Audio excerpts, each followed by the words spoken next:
Allez,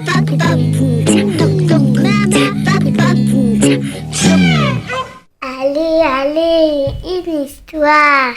Il était une fois. Bonjour à tous, bonjour chers petits amis. Oh là là, quelle tête! Et oui, c'est le titre de cette nouvelle histoire. Quelle tête! Lorsqu'une ado arrive à l'âge de 16 ans, elle se regarde dans le miroir et scrute attentivement la moindre parcelle de son visage. Puis, c'est le désastre. Son nez est trop gros, et elle se découvre un autre bouton d'acné, et elle se trouve moche, et comble de malheur, elle n'a pas encore réussi à attirer le regard de ce garçon du cours d'anglais. Alison n'avait jamais connu ce genre de problème. Il y a 2 ans, elle était la fille de 16 ans la plus jolie, la plus intelligente, la plus populaire, comme on dit. Sans compter qu'elle figurait parmi les meilleures joueuses de tennis. Et qu'elle était en plus surveillante de plage. Grande, mince, les yeux bleus, une épaisse crinière blonde, un vrai mannequin. Mais sa vie changea cet été-là.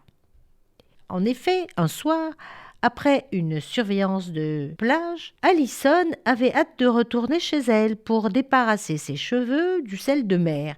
Lorsqu'elle renversa la tête pour brosser sa tignasse, complètement décolorée par le soleil, sa mère s'écria « Ah, bah, Alison, qu'as-tu fait ?»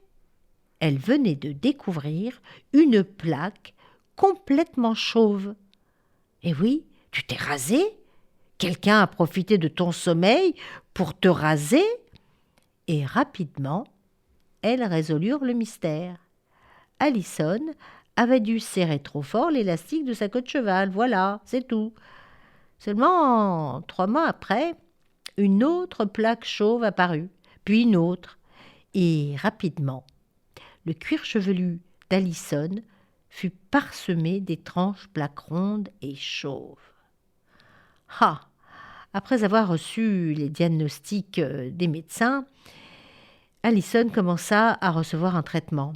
Et oui, trop de stress. Alors, il a fallu faire des injections douloureuses toutes les semaines, et puis il a fallu camoufler son cuir chevelu, parce que ses cheveux, elle n'en avait plus beaucoup.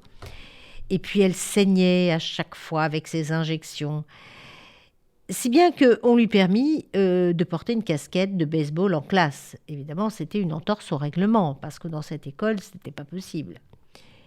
Et dessous, il y avait des petites mèches qui poussaient n'importe comment à travers des croûtes. Et puis, ces mèches poussaient mais retombaient. Alison souffrait beaucoup. Elle souffrait bien sûr physiquement, mais aussi moralement dans son cœur. Sa maladie s'appelle l'alopécie. Et il n'y a pas tellement de traitement contre cette maladie. Mais grâce à son naturel enjoué, positif, et puis grâce au soutien de ses amis, Alison garda le moral. Parfois, il y eut des moments très difficiles. Un jour, sa petite sœur entra dans sa chambre. Elle avait une serviette enroulée autour de la tête pour se faire brosser les cheveux. Et lorsque sa mère enleva la serviette, Alison aperçut sa tignasse ébouriffée qui s'étalait sur ses épaules. Et elle a eu le cœur serré. Elle avait quelques mèches encore qui lui restaient, et c'était la première fois qu'elle pleurait depuis cette épreuve. Le temps passa et Alison remplaça petit à petit sa casquette par un foulard. Bon, ça masquait mieux le crâne dénudé, mais comme il ne restait plus qu'une poignée de cheveux fins, le moment était venu d'acheter une perruque. Plutôt que d'essayer de retrouver son ancienne chevelure blonde, elle décida de tout changer. Elle choisit une perruque rousse et coupée au carré. Pourquoi pas? Après tout, il y a beaucoup de gens qui se font couper les cheveux et puis se font teindre en roux, en blond, en brun. Voilà ce qu'elle décida. Grâce à son nouveau look, Alison reprit confiance en elle. Et même quand sa perruque s'envolait avec un courant d'air, elle en riait de bon cœur avec ses amis. Quelle morale et quelle mentale merveilleuse, Alison, vraiment. Seulement voilà, à l'approche de l'été, Alison commença à s'inquiéter. Et oui, comment porter une perruque dans l'eau et faire son travail de surveillante de plage? Où est le problème, dit son père. Tu sais nager? Tu comprends le sous-entendu? Tu sais nager quand il y a un problème. Et oui, elle comprit le message. Alors elle essaya de porter un bonnet de bain, mais franchement, c'est désagréable. C'est très inconfortable. Alors, elle prit son courage à deux mains et décida de ne plus cacher son crâne chauve. Malgré les regards insistants et même déplacés de certains baigneurs, « Ouais, encore une punk idiote qui se rase le crâne !» La pauvre Alison. Mais elle s'habitua à sa nouvelle apparence. À l'automne, au retour des classes, Alison rangea sa perruque dans le fond de son tiroir. Elle n'avait plus du tout de cheveux, la pauvre. Et puis maintenant, plus de sourcils ni de cils. Oh là là, c'était triste, quelle tête! Mais elle gardait le moral. Et fidèle à son intention, elle participa aux élections de la présidence de l'école. Elle apporta cependant quelques modifications à sa campagne électorale. Et puis, elle présenta une série de diapositives de personnalités célèbres et chauves, comme Gandhi, et ce qui fit bien rire les élèves et les professeurs. Ah, elle est futée, cette petite Alison. Et lors de son premier discours, comme présidente élue, Alison aborda de front la question de son apparence.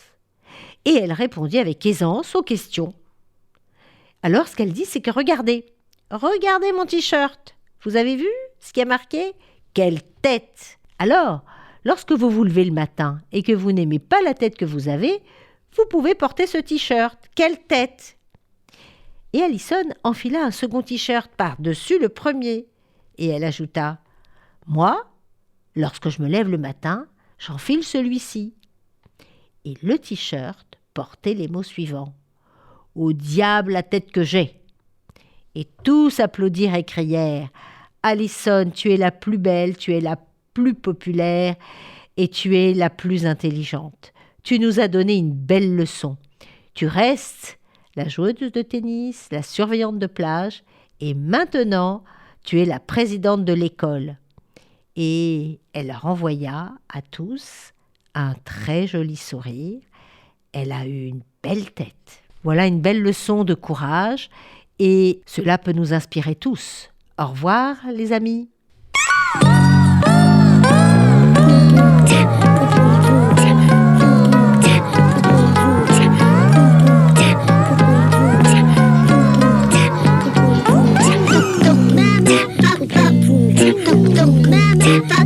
Boom.